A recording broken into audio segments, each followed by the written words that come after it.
152,000 who bear the wounds of war and all those who still carry its scars, visible and invisible. In light of these tremendous sacrifices, and with great humility and gratitude to those who came before us, I am formally announcing that we will implement President Trump's orders to continue our repositioning of forces from those two countries.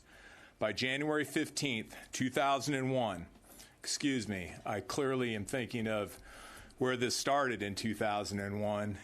By January 15th, 2021, our forces, their size in Afghanistan, will be 2,500 troops.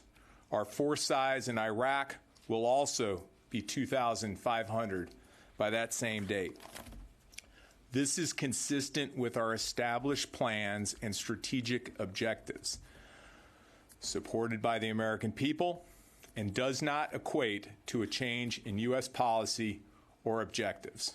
Moreover, this decision by the President is based on continuous engagement with his National Security Cabinet over the past several months, including ongoing discussions with me and my colleagues across the United States government. I have also spoken with our military commanders, and we all will execute this repositioning in a way that protects our fighting men and women, our partners in the intelligence community and diplomatic corps, and our superb allies that are critical to rebuilding Afghan and Iraqi security capabilities and civil society for a lasting peace in troubled lands. And just this morning, I spoke with key leaders in Congress, as well as our allies and partners abroad, to update them on these plans in light of our shared approach. We went in together, we adjust together, and when the time is right, we will leave together. One of my calls was to NATO Secretary General Stoltenberg. Another was to Afghanistan's President Ghani, who expressed his gratitude for every American service member who has fought for peace and strengthened the long-standing friendship between our countries. President Ghani highlighted the caliber of our troops, which he noted has always been more important than the quantity. We continue to stand with him as his government works toward a negotiated settlement for peace.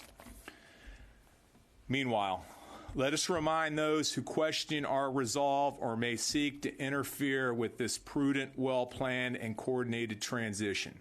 The United States Armed Forces remain committed to protecting the safety and security of the American people and supporting our like-minded allies and partners worldwide. If the forces of terror, instability, division, and hate begin a deliberate campaign to disrupt our efforts, we stand ready to apply the capabilities required to thwart them.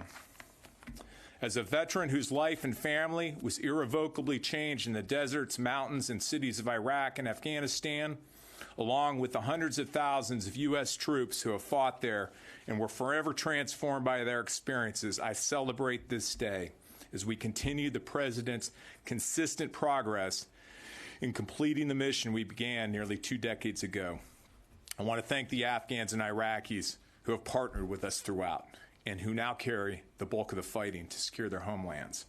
I want to thank our NATO allies and other partners who have fought alongside us and taken the lead on training and advising the Afghan and Iraqi security forces. We will continue to support their efforts. And thanks to our more than 80 partners in the Defeat ISIS coalition, we have destroyed the ISIS caliphate and will ensure they never again gain a foothold to attack our people. In closing, we set out to accomplish 3 goals in 2001. First, go abroad and destroy terrorists, their organizations, and their sanctuaries. 2, strengthen our defenses against future attacks. And 3, prevent the continued growth of Islamist terrorism, to include by working with allies and local partners to take the lead in the fight. Today is another critical step in that direction and a result of President Trump's bold leadership.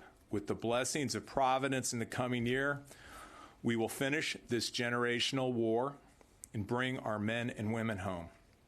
We will protect our children from the heavy burden and toll of perpetual war, and we will honor the sacrifices made in service to peace and stability in Afghanistan, Iraq, and around the world, and celebrate all those who helped us secure freedom over oppression.